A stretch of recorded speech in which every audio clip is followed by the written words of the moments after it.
लाभार्थ्यांच्या खात्यात 2 महिन्यांची रक्कम जमा झाली आहे. जवळपास 2,52,00,000पेक्षा अधिक महिलांना आम्ही दर महिन्याला हा लाभ त्या ठिकाणी पोहोचवत आहोत. मुख्यमंत्री माझी लाडकी बहीण या योजनेसाठी जवळपास 36,000 कोटींची तरतूद ही त्यांनी यंदाच्या वर्षासाठी केलेली आहे. त्याचबरोबर फेब्रुवारी आणि मार्च महिन्याचा एकत्रित असा लाभ याचं वितरण सुद्धा आम्ही 2 दिवसापूर्वीच सुरू केलेलं आहे आणि लाडक्या बहिणींच्या खात्यामध्ये फेब्रुवारी महिन्याचे 1,500 हे त्या ठिकाणी 2 दिवसातच पोहोचलेले आहेत आणि मार्च महिन्याचे 1,500 सुद्धा ते तर लाडकी बहीण योजनेत 80 लाख महिला अपात्र ठरल्या.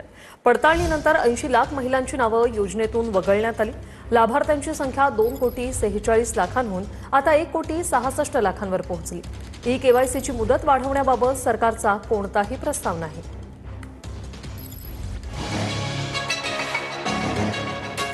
मुख्यमंत्री लाडकी बहीण योजनेत 80 लाख महिला अपात्र ठरल्या आहेत. मुख्यमंत्री लाडकी बहीण योजनेतील लाभार्थ्यांची संख्या 2,46,00,000वरून 1,66,00,000 पोहोचली आहे. लाडक्या बहिणींना ई-केवायसी दुरुस्तीला 30 एप्रिलपर्यंत मुदतही देण्यात आली होती. मात्र 80 लाख लाभार्थी महिला अपात्र ठरल्या. त्यानंतर ती संख्या 1,66,00,000वर आली आहे. ई-केवायसीची मुदत वाढवण्यास सरकारचा नकार आहे. बहिणींसाठी एक आनंदाची बातमी समोर येते. गेल्या 3 महिन्यांपासून रखडलेला निधी आता एकाच वेळी महिलांच्या खात्यात जमा होणार आहे. लाडकी बहीण योजनेतील मे महिन्याच्या हप्त्यासाठी 345 कोटी रुपये मंजूर करण्यात आलेत. त्यामुळे लवकरच लाडकी बहिणींच्या खात्यामध्ये मे महिन्याचा हप्ता जमा होणार आहे. मे महिन्याच्या हप्त्याची रक्कम जून दरम्यान जमा होईल. लाडक्या बहिणीच्या पुढचा हप्ता जो दिसते काय प्रोसेस सुरू आहे सध्या आणि ती कधीपर्यंत मिळेल काय असं काही मी जो आहे तो देण्याची सुरुवात ही केलेली आहे. मधले हे 1-2 दिवस सुट्टीचे असल्यामुळे त्यावेळेला थोडीशी प्रोसिजर 1 दिवसासाठी खाली वर घेतला होता. आजपासून पुन्हा एकदा साधारणपणे पुढच्या 3-4 दिवसाच्या कालावधीमध्ये ज्या काही लाभार्थी आहेत लाडक्या बहीण योजनेचे त्यांच्या खात्यामध्ये थेट जो लाभ आहे तो पोहोचवण्यात येईल. लाडक्या बहिणीनो, तुमच्यासाठी अतिशय महत्त्वाची आणि एक धक्कादायक बातमी म्हणावी लागेल. कारण आपल्या योजनेमध्ये अनेक बोगस लाभार्थी जे आपल्या योजनेमध्ये घुसले होते त्या संदर्भात आपण आजचा व्हिडिओ पाहणार आहोत. आणि तुम्हाला वटपौर्णिमेला 3,000 रुपये मिळणार आहेत का हेही या व्हिडिओमध्ये आपण पाहणार आहोत. तर तुम्ही व्हिडिओ शेवटपर्यंत पहा. लाडक्या बहिणीनो, आपण जाणून घेऊ या व्हिडिओमधून आजच्या 2-3 जे महत्त्वाचे अपडेट आहेत ते आपण या व्हिडिओमधून जाणून घेणार आहोत. तर बघा लाडक्या बहिणींनो, जे बोगस लाभार्थी आहेत त्यांच्यासाठी अतिशय धक्कादायक आणि आपल्यासाठी आनंदाची बातमी, त्यांच्याकडून पैसे वसुलीचे आदेश जिल्हाधिकाऱ्यांना मिळालेले आहेत. बघा, मुख्यमंत्री लाडकी बहीण योजना याच्यामध्ये सरकारी अधिकारी आणि कर्मचाऱ्याच्या निष्काळजीपणामुळे राज्यामध्ये अतिशय मोठा म्हणजे धक्कादायक आकडा बघा, 13,415 शासकीय महिला कर्मचाऱ्यांनी या योजनेचा बेकायदेशीरपणे लाभ घेतलेला आहे. ही धक्कादायक बातमी आहे.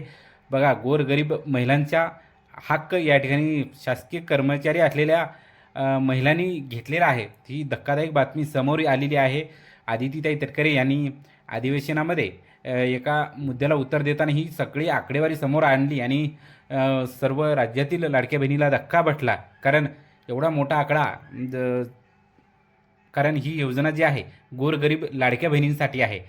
शासकीय कर्मचाऱ्यांना पगार असतो तेव्हा ते पगार असूनसुद्धा या योजनेचा अनेक शासकीय कर्मचाऱ्यांनी सुद्धा लाभ घेतला. ही अतिशय धक्कादायक आणि मोठी बातमी आपल्यासाठी आहे. 13,415 हा आकडा काही छोटा नाही. बघा, एवढा मोठ्या संख्येमध्ये या योजनेमध्ये काळा बाजार चालू होता. बघा, धक्कादायक बाब म्हणजे त्याहीपेक्षा पुढची गोष्ट ही की केवळ महिला नाही तर पुरुषही या योजनेचा लाभ घेत होते. बघा लाडक्या बहिणींनो, ही खूपच गांभीर्याने घेण्यासारखी बाब आहे. या योजनेची पडताळणी होणं खरंच गरजेचं आहे. महिला घेतले ठीक होतं, पण या योजनेचा पुरुषही काही बेकायदेशीरपणे अर्ज करून या योजनेचा लाभ घेत होते आणि राज्यातील तब्बल 165 कोटी रुपयाच्या आपल्या सरकारी तिजोरीला डल्ला मारलेला आहे. आणि या योजनेमुळे 165 कोटी रुपये चुना लागलेला आहे अनेक बोगस लाभार्थ्यामुळे. एवढी मोठा आकडा या ठिकाणी आदितीताई तटकरेने अधिवेशनामध्ये सांगितलेला आहे. अतिशय हा मुद्दा गाजलेला आहे. कारण या योजनेची पडताळणी करण्यासाठी अनेक निकष लावलेले आहेत, तरी पण एवढे बोगस या योजनेमध्ये घुसलेच कसे, हाही एक मोठा गंभीर प्रश्न आपल्यासाठी आहे. खरं तर ही खूप धक्कादायक बातमी म्हणावं लागतं. आता जाणून घेऊया, वटपौर्णिमेला आपल्याला 3,000 रुपये मिळणार आहेत का? बघा लाडक्या बहिणींनो, खोटी बातमी देण्यापेक्षा तुम्हाला सांगू इच्छितो, अजून तसा कुठलाही शासन निर्णय आलेला नाही. आणि शासन निर्णय आला नसल्यामुळे माझ्या माहितीस्तव किंवा मिळालेल्या माहितीनुसार वटपौर्णिमेच्या दिवशी आपल्याला हा जूनचा हप्ता मिळणार नाही, कारण तसा शासन निर्णय अजून तरी आलेला नाही. आणि शासन निर्णय आल्यानंतर 2-3 दिवस या योजनेचा वाटप सुरू असते, तेव्हा आपल्याला अजून तसा शासन निर्णय आलेला नाही. शासन निर्णय आल्यानंतर तिथून पुढे 2 ते 3 दिवसामध्ये ती वाटप सुरू होत असते. म्हणून लाडक्या बहिणींनो, तुम्हाला जूनचा हप्ता वटपौर्णिमेपूर्वी मिळणार नाही. जूनच्या पहिल्या आठवड्यामध्ये जुलैच्या पहिल्या आठवड्यामध्ये तो मिळण्याची शक्यता आहे. अजून तसा शासन निर्णय आल्यानंतर आम्ही आपल्याला वेळोवेळी कळवणारच आहोत.